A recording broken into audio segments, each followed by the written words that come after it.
आज हम जानेंगे गाउट के बारे में। GOUT गाउट, जिसे हम एक प्रकार का आर्थराइटिस बोलते हैं, और कॉमन भाषा में अगर हम कहें तो इसे हम बोलते हैं यूरिक एसिड बढ़ जाना, है ना। हमने आम भाषा में लोगों से सुना है और सुनते रहते हैं कि हमारा यूरिक एसिड बढ़ गया।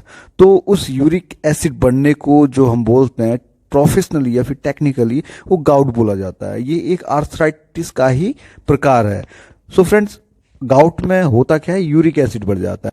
यूरिक एसिड होता क्या है, पहले ये जानना जरूरी है। तो यूरिक एसिड हमारे यूरिन का एक नॉर्मल कंपोनेंट है। मींस जो भी एक्सक्रीटरी सिस्टम हमारी बॉडी से वेस्ट मटेरियल बाहर निकालता है किडनी की हेल्प से, तो उस वेस्ट मटेरियल जिसे हम यूरिन बोलते हैं, उसमें ही एक वेस्ट कंपोनेंट होता है यूरिन का, uric acid. So friends, uric acid generate कैसे होता है? हम जो भी प्रोटीन लेते हैं, है ना, एनर्जी के लिए और हमारी बॉडी की ग्रोथ एंड मेंटेनेंस वर्क के लिए हम प्रोटीन लेते हैं, जैसा कि हम जानते हैं। तो उस प्रोटीन को जब हम लेते हैं तो उससे हमें प्यूरिन्स मिलता है, और मेनली देखा गया है animal protein and some plant protein जिनमें प्यूरिन्स होता है। तो वो प्यूरिन जब हमें प्रोटीन के थ्रू मिलता है, प्यूरिन का ब्रेकडाउन होता है, और उस ब्रेकडाउन के थ्रू जनरेशन होता है यूरिक एसिड का। So friends, uric acid generate होता है तो इसको फिर एक्सक्रीट किया जाता है किडनी की हेल्प से, है ना। और ये एक नॉर्मल प्रोसेस जो हमारी बॉडी में होता है, क्योंकि प्रोटीन का मेटाबॉलिज्म होना एक जाहिर सी बात है। हमारी बॉडी को रेगुलर प्रोटीन चाहिए, है ना। तो प्रोटीन जब हम लेंगे रेगुलर अपनी ग्रोथ और मेंटेनेंस के लिए, तो डेफिनेट सी बात है प्यूरिन्स भी हमें मिलेगा अगर हम एनिमल प्रोटीन मेनली लेते हैं तो, है ना। तो उस प्यूरिन से हमें फिर जितना हम ज़्यादा प्यूरिन्स लेंगे उतना ही ज़्यादा यूरिक एसिड का जनरेशन होगा। सो फ्रेंड्स, यूरिक एसिड का जनरेशन जो होता है वो प्यूरिन के ब्रेकडाउन के बाद होता है, और इसकी क्लीनिंग होती है किडनी के थ्रू, है ना। और मेनली यूरिक एसिड बढ़ जाने से आपका जो कंडीशन आती है वो गाउट की आती है।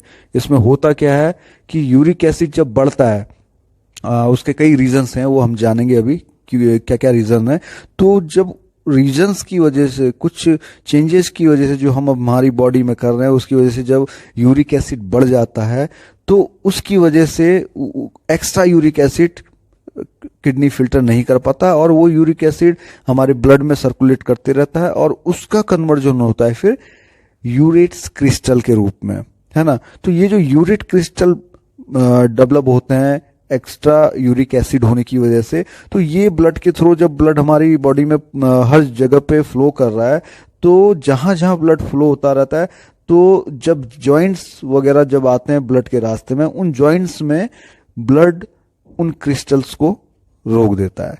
तो मेनली आप देखोगे जितने भी हमारे जॉइंट्स हैं बॉडी के, चाहे नी की बात करो, एल्बो, हिप जॉइंट्स, आपका main spinal cord joints, shoulder joints, है ना, हैंड्स में होते हैं हमारे फिंगर जॉइंट्स, रिस्ट वगैरह, तो जितने भी जॉइंट्स हैं उनमें जो ब्लड सर्कुलेशन होता है, तो ब्लड सर्कुलेशन होते समय जो ब्लड में हमारे यूरेट क्रिस्टल बन चुके हैं यूरिक एसिड बढ़ने की वजह से, तो वो क्रिस्टल उन जॉइंट्स में रुक जाते हैं, या फिर हम कहें अटक जाते हैं, है ना। तो वो क्रिस्टल फिर बढ़ते बढ़ते अपना जब ओवर डिपोजिशन होता है, तो वो हमारे जॉइंट्स की जो कार्टिलेजेस हैं, जो फ्लूइड्स हैं, उसको डैमेज करना शुरू करती हैं, और उसकी वजह से जो निडल लाइक क्रिस्टल्स हैं, या फिर हम कहें नुकीले तीखेदार, में भी वो स्क्वायर शेप में हो सकते हैं, रोम्बस में, रेक्टेंगुलर, किसी भी शेप में होते हैं वो क्रिस्टल, तो वो कहीं ना कहीं पेन करेंगे, पिंच करेंगे कार्टिलेज को, जिसकी वजह से पेन होगा,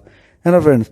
तो ये प्रोसेस है कि यूरिक एसिड बढ़ने की वजह से हमें क्या दिक्कतें आती हैं, है ना, और रीजंस क्या हैं आपके यूरिक एसिड बढ़ने के। तो इसके कई रीजंस हैं, जैसा हम जानेंगे कि सबसे पहला फैमिली हिस्ट्री की वजह से ये हो सकता है, हेरिडेटरी की वजह से, है ना। और सेकेंडली ओवरवेट की वजह से यूरिक एसिड बढ़ सकता है, स्ट्रेस की वजह से, किडनी प्रॉब्लम्स अगर हमें है, क्योंकि मेनली जो यूरिक एसिड फिल्टर करने का काम है वो किडनी का है। अगर किडनी में कोई भी माल फंक्शनिंग हो रही है तो डेफिनेट सी बात है यूरिक एसिड का फिल्ट्रेशन रेट घटेगा, और यूरिक एसिड का जो ब्लड में अमाउंट है वो बढ़ेगा, है ना।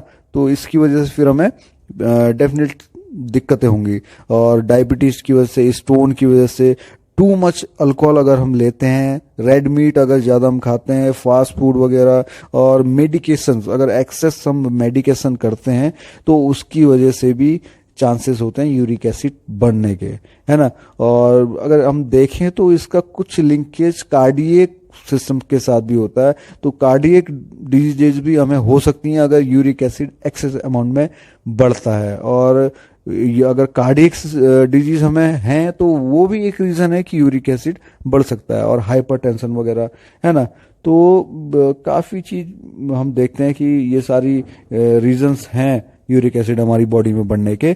और सिम्टम्स मेनली इसका क्या होता है, आप देखोगे जॉइंट पेन होना शुरू होता है हमारे, जैसा कि हम जान चुके हैं पहले भी कि बॉडी में हेड टू टो बहुत सारे जॉइंट्स हैं, है ना, जो मूविंग जॉइंट्स हैं, तो उन जॉइंट्स में हमें कहीं ना कहीं पेन होना शुरू होता है। तो ये सिम्टम है यूरिक एसिड। और अगर इन्फ्लेशन रेट इसका देखना चाहें हम तो उससे भी हम पता लगा सकते हैं कि यूरिक एसिड क्या है।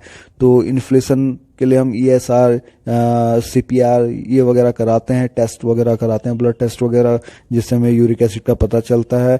और टेस्ट में हम जैसे मेनली जो इसका स्टैंडर्ड रेंज है यूरिक एसिड का हमारी बॉडी में, ब्लड में, तो वो लेस देन 7 mg/dl होना चाहिए, है ना। तो अगर 7 mg/dl ऑफ ब्लड क्या कहते हैं कम है तो वहां पे हम सेफ जोन में हैं। अगर above 7 mg/dl uric acid blood में फ्लो कर रहा है तो वहां पे चांसेस हैं हमें दिक्कतें होने की। सो फ्रेंड्स, उसको हमने अवॉइड करना है। और कैसे अवॉइड कर सकते हैं, उसके लिए क्या प्रिकॉशंस हैं। एक तो क्या है, कुछ non steroidal inflammatory drugs market में अवेलेबल हैं अगर हमें हो जाता है यूरिक एसिड। और सेकेंडली, हमें हाई प्यूरिन फूड्स को अवॉइड करना चाहिए, ज़्यादा से ज़्यादा हमें पानी पीना चाहिए। और ट्रांस टाइप हमें फैट बिल्कुल ही अवॉइड करना चाहिए, आइदर दैट इज अनसैचुरेटेड और सैचुरेटेड, है ना।